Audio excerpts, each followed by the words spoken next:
wife, my Sarah Jane. Yes, Doctor, I didn't just move on from you. I found 3 courageous kids and started my own spin-off show. Cool, right?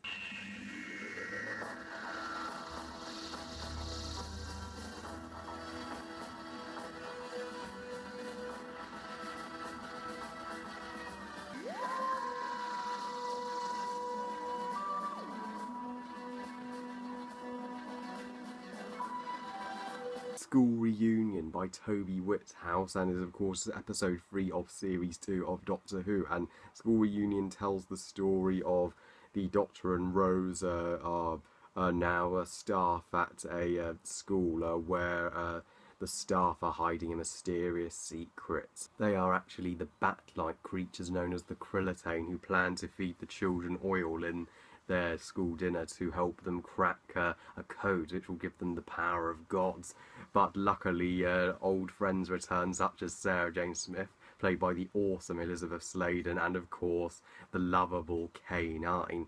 Now this episode it's one of my absolute favourites of series 2, and it's extremely nostalgic to me, and I love Toby Whithouse. So I think he's such an underrated writer on Doctor Who, and this is by far his best story to date. I mean, I love not just this, but I really like Vampires of Venice. I really love the God Complex. I loved A Town Called Mercy. I know a lot of people didn't like the God Complex or A Town Called Mercy, but I think they're extremely underrated stories. And of course he wrote the fantastic and excellent 2-part story of Series 9, Under the Lake and Before the Flood. So School Reunion being his best story to date, where do I begin with the universal praise for this episode? For one thing, Elizabeth Sladen as Sarah Jane Smith returns and K9 returns are just perfectly at exactly the right time as Doctor Who is being revived. And Elizabeth Sladen, she is absolutely amazing in this episode. She is the best thing about it, without question. I was so happy she got her brilliant spin-off show, the Sarah Jane Adventures, a year later in 2007, which I will review eventually because I'm a big fan of that as well, as I am a fan of Torchwood. But yeah, Sarah Jane comes into the plot very well. It's great seeing her in action with again. She's moved on from the Doctor for a long time. She's upset that he just dumped her on Earth after taking her across the stars. And of course K9 returns. What a wonderful return for a classic Who character. I mean, the scene where the Doctor opens the car boot and sees K9 again and tries to fix him is just a classic Who moment. And K9 gets some wonderful comedy, like the scene where Mickey is trying to break into the school to save the kids, and K9's telling him, "We are in a car." Oh, brilliant. And K9's a complete badass as well, how he can shoot lasers out of his nose, and he really helps in the final battle against the Krillitane.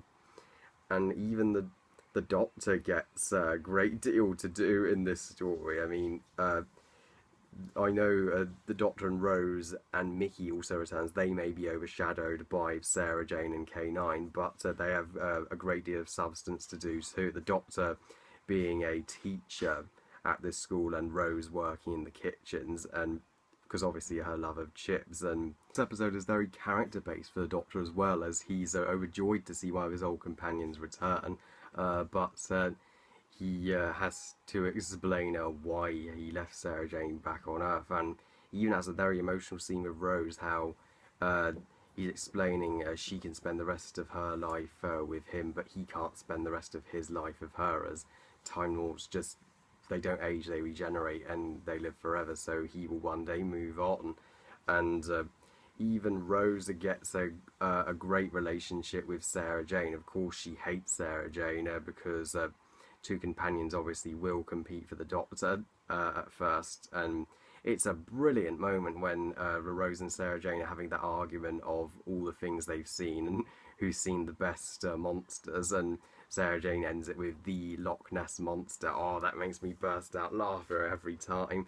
Yeah, Rose and Sarah Jane's friendship, it naturally builds, and they don't just immediately like each other. They have great banter at first. So when they do finally become friends, it feels very earned, and it's great seeing Mickey again. It's series 2 where Mickey finally goes from zero to hero, where he actually does heroic things, breaks into the school and saves the children from the Krillitane. And let's talk about the Krillitane. The Krillitane are just magnificent antagonists. I mean, Anthony Head plays the leader of the Krillitane, and he's absolutely terrifying.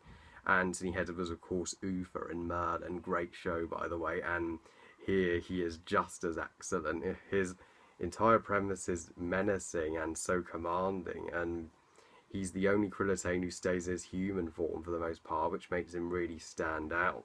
And the Krillitane's plan and plot is just despicable, how they trick children into eating the school dinners that they put their own oil into to accelerate their intelligence, and so they can crack this code to become gods and obviously conquer the earth. That's like, you bastards, you can't do that. The fact that they use children makes the most innocent of living beings, makes you just hate them even more. And it's a triumphant moment when Mickey saves the kids and tells them to run out of the school with the help of this other kid with the glasses. He was great. He's a fantastic child actor, and he's the only one who actually realises something's not right in this school, something's going on. I'm glad he gets the recognition he deserves from the other kids at the end. Not to mention the plot is absolutely fantastic. It's a very Scooby-Doo detective mystery-like plot in a school, which works perfectly because we've all been in school and we've all wondered, is our teacher an alien? Which brilliant concept by Toby Whithouse. 2 thumbs up, man.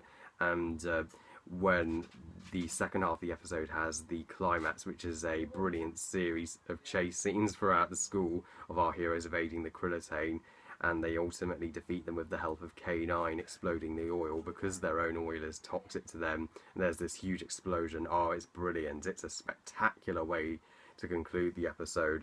Yeah, both the setup and the payoff do not disappoint, and the ending of this episode is ever so emotional. God, I cried. I mean, K9 sacrificed himself at the end. How sad. And we're mourning K9, we're praising him for his bravery, and Mickey decides to go with the Doctor and Rose. So lucky for Rose, she's got 2 of her boyfriends, and it's so emotional at the end where the Doctor says one last goodbye to Sarah Jane as she finally realises it's time for her to stop waiting around for him and live a life of her own and move on, which is a brilliant conclusion to her character arc in this story. And when the Doctor goes, "My Sarah Jane," oh, it's absolutely beautiful. Both David Tennant and Elizabeth Sladen surprisingly have great chemistry, considering this was the first time they met.